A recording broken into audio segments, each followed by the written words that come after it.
हमें और भी खुशी होती कि अगर ये एनडीए की प्रचंड बहुमत उनके सरकार द्वारा किए गए काम के आधार पर मिलता, लेकिन जैसा कि ये जग जाहिर है और जनसुराज का मानना है, ये मतदान जो हुआ है और ये जो उन्हें बढ़त प्राप्त हुई है, ये जो प्रचंड बहुमत उन्हें मिला है, ये खरीदा गया हुआ प्रचंड बहुमत है। पहली बारी देश में, हालांकि छोटे छोटे ऐसे प्रयास होते रहे हैं, लेकिन पहली बारी मेरा मानना है, हम लोग सबका मानना है और अधिकांश बिहार के लोगों का मानना है, बाहर के लोगों का मानना है। आप तमाम अखबार के अगर एडिटोरियल्स पढ़िए तो आपको पता लगेगा कि 21 जून के बाद इस सरकार ने चुनाव के होते होते तक करीब करीब 40,000 करोड़ रुपए, ये आंकड़ा याद रखिएगा और एनडीए वालों से पूछिएगा, 40,000 करोड़ रुपए खर्च करके ये बहुमत प्राप्त किया है और जनता के पैसे से जनता की वोट खरीदी गई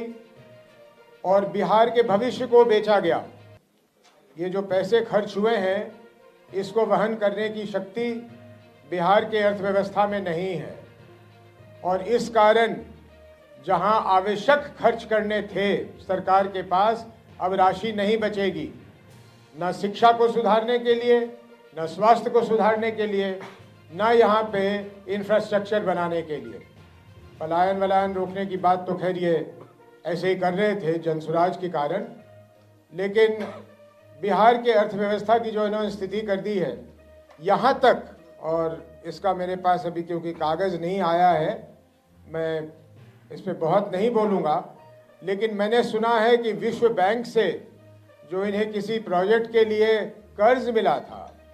उसके भी 14,000 करोड़ रुपए उन लोगों ने ये कैश ट्रांसफ़र पे लगाया है। तो इस हालत में बिहार की जनता, जो सब लोग जानते हैं, मजबूरी में रहती है, गरीबी में रहती है, उसके लिए इतना बड़ा जो पैसा मिला तो उसको लगा कि ये वरदान है और इस कारण से मेरे समझ से, जनसुराज की समझ से और सोचने वाले लोगों के समझ से प्रचंड बहुमत का यही कारण है। अब हम लोगों का मांग है एनडीए से कि उनके जो भी मुख्यमंत्री बने, वो उनके कार्य क्षेत्र की बात है, मुझे उसमें कुछ नहीं कहना, लेकिन हम ये आशा करते हैं, ये हमारी मांग है कि एक साफ सुथरी सरकार बने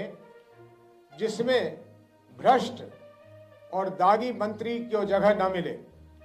जो पिछला कैबिनेट था या अभी भी चल रहा है, शायद वो उन्होंने इस्तीफा नहीं दिया है,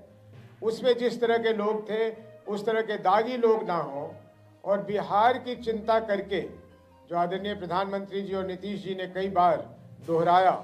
उन्होंने करीब करीब वही बातें दोहराई जिसको शुरू जनसुराज ने किया, जिसमें जनसुराज अडिग है।